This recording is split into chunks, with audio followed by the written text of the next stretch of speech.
Hello student, এখন আমরা যেটা করব বা শিখব সেটা হলো হেডার ফুটার অ্যাপ্লাই করা। হেডার ফুটারটা কি? হেডার ফুটার আমরা ডায়েরির পেজগুলো দেখি, ডায়েরির পেজে ওপরে একটা পোর্শন থাকে, নিচে একটা পোর্শন থাকে যেখানে হয়তো পেজ নাম্বার লেখা থাকে, ওপরে ডেট লেখা থাকে, বা আমরা যে কোনো প্যাড যদি দেখি প্যাডের মধ্যে কি ওপরে টোটাল ডিটেলস লেখা থাকে। সেই রকম যদি করতে চাই তাহলে আমাকে কি করতে হবে? হেডার ফুটারের সাহায্য করতে হবে। হেডার মানে পেজটার ওপরে পোর্শনে যে লেখাগুলো থাকবে, যেটা সব পেজের মধ্যে অ্যাপ্লাই হবে, সেটাকে বলে হেডার।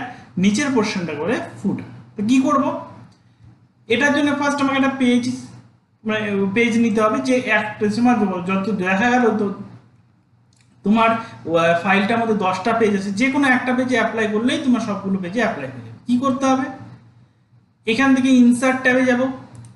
ইনসার্ট ট্যাবে যাওয়ার পর হেডার অপশনটা দেখো, হেডার ফুটার বলে অপশন আছে। এখানে তিনটে অপশন আছে, একটা হেডার, একটা ফুটার, একটা পেজ নাম্বার। তিনটে একই ধরনের কাজ করে। হেডার অপশনটাতে যাই, হেডারে গিয়ে ক্লিক করি। হেডারে গিয়ে ক্লিক করলে দেখো ড্রপ ডাউন বাটনে যখনই ক্লিক করব তখনই কি হচ্ছে, আমার এখান থেকে অনেকগুলো হেডার স্টাইল পেয়ে যাচ্ছে। এবার এখান থেকে যে কোনো একটা স্টাইল আমি এখান থেকে ক্লিক করব। ক্লিক করলাম মানেই আমার হেডার অপশনটা এখানে চলে আসে। হেডার অপশনটা এখানে আসার পর দেখো এখানে কি রয়েছে, টাইপ দ্য ডকুমেন্ট টাইটেল। মানে এখানে এই ডকুমেন্ট টাইটেল লিখতে হবে তা না, যা কিছু তুমি এখানে লিখতে পারো। এখানে আমরা এখানে গিয়ে ক্লিক করব। ক্লিক করে আমি হয়তো এখানে লিখে দিলাম ইউথ কম্পিউটার। ঠিক আছে, এই অপশনটাতে ক্লিক করলাম, করে দিয়ে লিখলাম ইউথ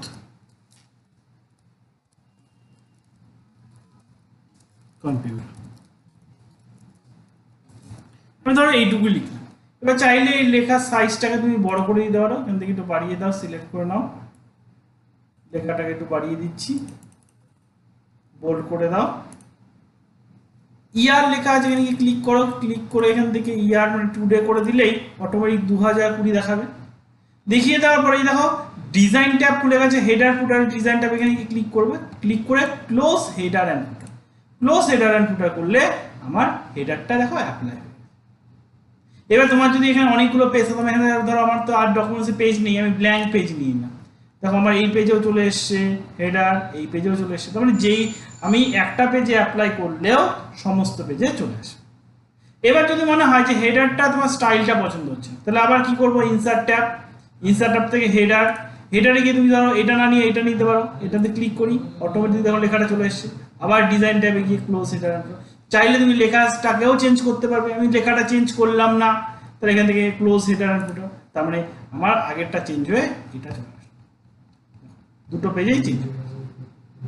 এটা হচ্ছে হেডার। এবার চলে আসি ফুটার বা আচ্ছা, আগে হেডারটা রিমুভ করা দেখি। হেডারটাকে যদি রিমুভ করতে যাই, হেডার অপশনে যাও। যাওয়ার পর দেখো এখানে লেখাই আছে রিমুভ হেডার। রিমুভ হেডারে গিয়ে তুমি ক্লিক করো, রিমুভ হেডারটা রিমুভ। ফুটার, ফুটারটাও সেম একই কাজ করবে, খালি হেডারের জায়গায় ফুটার। মানে এখানে ফুটারে গিয়ে ক্লিক করবে ইনসার্ট ট্যাবে। এখান থেকে যে কোনো একটা ফুটার স্টাইল নেবে। এই যে এখান থেকে এটা ক্লিক করলাম, তারপর টাইপ টেক্সট। তো আমি এখান থেকে লিখে দিলাম হয়তো JYCTC, এটা ক্যাপিটালে লিখে দিই JYCTC। পেজ নাম্বার দেখো 2। এবার এটারও সেই ডিজাইন ট্যাব করে যাবে, হেডার অ্যান্ড ফুটার টুলসে ক্লোজ করে দাও। তার মানে এটা কি হলো? Page number 2। এটা কি হলো? Page number 1। তারপরে এখানে পেজ নাম্বারও থাকবে, তার সাথে লেখাও থাকবে। এটাও রিমুভ করতে মানে এডিট করতে পারি। এডিট করার জন্য এখানে ফুটারে গিয়ে ডাইরেক্ট ক্লিক করতে পারি, বা হেডারও সেম একই অপশন যেটা ক্লিক করেছিলাম, বা এখানে এডিট ফুটার বলে অপশন আছে, ফুটারে গিয়ে এডিট ফুটারে গিয়ে ক্লিক করলেও আমি এখান থেকে লেখার টেক্সটটাকে চেঞ্জ করতে পারি। আর আমি যদি স্টাইলটাকেই চেঞ্জ করতে চাই, ইনসার্ট, এখান থেকে ফুটার, ফুটারে গিয়ে যেই স্টাইলটাকে চেঞ্জ করব সেই স্টাইলটার মধ্যে ক্লিক করব। যদি এটা নেবো তাহলে এটার মধ্যে ক্লিক করলে চলে আসবে এটা। এবার ক্লোজ করে দাও। তার মানে শুধুমাত্র এটার মধ্যে কি আছে? Page number. এটাও রিমুভ করতে চাইলে ইনসার্ট, ইনসার্টে গিয়ে ফুটার, ফুটার থেকে রিমুভ ফুটার,